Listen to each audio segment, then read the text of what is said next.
అందరికీ నమస్కారం. ఎలా ఉన్నారు? ఈరోజు నేను వంకాయ పచ్చడి ఈజీగా, టేస్టీగా, కమ్మగా అన్ని విధాలుగా మీకు నచ్చిన విధంగా చేశాను. ఒక్కసారి వీడియో చూడడానికి వస్తారా? సింపుల్గా చేశాను, చాలా టేస్టీగా ఉందబ్బా. సరేనా? ఒక్కసారి నవ్వండి అమ్మా. సరే, ఒక కళాయి తీసుకుని కొద్దిగా ఆయిల్ వేసుకుని పచ్చిమిరపకాయలు అనేది ఇలా బారుగా కట్ చేసుకోండి, అప్పుడే మీ మీద చిందకుండా ఉంటాయి. ఒక 15 తీసుకున్నాను. ఒక 1/4 కిలో వంకాయలు తీసుకుని మొత్తానికి ఇలా ఓవరాల్గా కలిపేసుకోండి. ఒక 10 నిమిషాల వరకు ఏగనివ్వండి.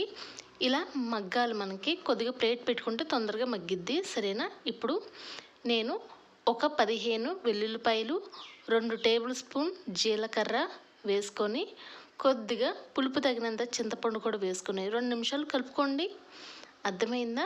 పచ్చిమిరపకాయ, వంకాయ, వెల్లుల్లిపాయలు, జీలకర్ర, చింతపండు ఇవే వేసి దోరగా వేయించుకున్నాను కదా. ఇప్పుడు వేరే ప్లేట్లో పక్కన పెట్టేసుకోండి. జాగ్రత్తగా మొత్తానికి తీసేసుకోండమ్మా, ఏది ఉంచకూడదు. అదే కళాయిలో ఒక పెద్ద సైజు 4 టమాటాలు చిన్నగా కట్ చేసుకోండమ్మా. ఇప్పుడు కొద్దిగా కొత్తిమీర, పుదీనా, కరివేపాకు కూడా వేసుకుని ఇక మొత్తానికి కలిపేసుకున్నామ్మా. ఒక 10 నిమిషాల వరకు తిప్పుకుంటూ ఉండండి. మీరు తొందరగా మగ్గాలంటే ఇలా ప్లేట్ పెట్టుకుంటే తొందరగా మగ్గిద్ది. సరేనా? చూసారా? ఈ విధంగా ఉన్నప్పుడు స్టవ్ ఆఫ్ చేసేసుకోండి. దీన్ని చల్లారబెట్టుకోండి.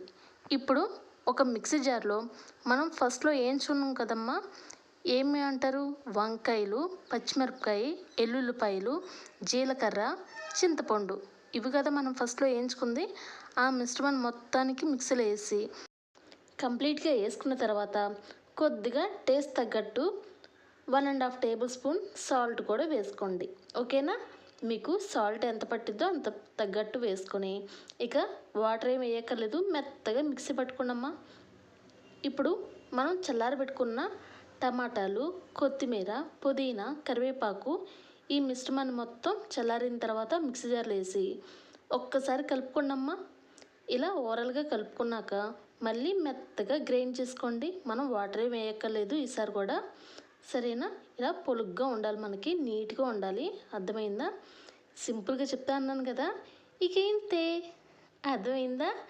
ఇక కొంచెం క్రిస్పీగా ఉండటానికి ఒక పెద్ద సైజు ఉల్లిపాయ కట్ చేసుకొని ఇలా మన పంటికి తగిలేలా కట్ చేసుకొని ఇక ఓవరాల్గా కలిపేసుకున్నామ్మా. ఇక 2 నిమిషాలు కలుపుకున్న తర్వాత ఎంచక్క వేడి వేడి అన్నంలో పచ్చడి వేసుకుని తినండి అమ్మా. నెయ్యి కూడా వేసుకోవచ్చు. ఇది నెయ్యితో కూడా పని ఉండదు మనకి. కమ్మగా వండి పెడితే ఆటోమేటిక్గా నెయ్యి కూడా మిమ్మల్ని అడగరు కూడా ఎవరు. సరేనా? మీకు ఈ ఛానల్ నచ్చితే ప్లీజ్ అమ్మా ఒక లైకు, షేరు, సబ్స్క్రైబ్, ఒకసారి మీ నవ్వు.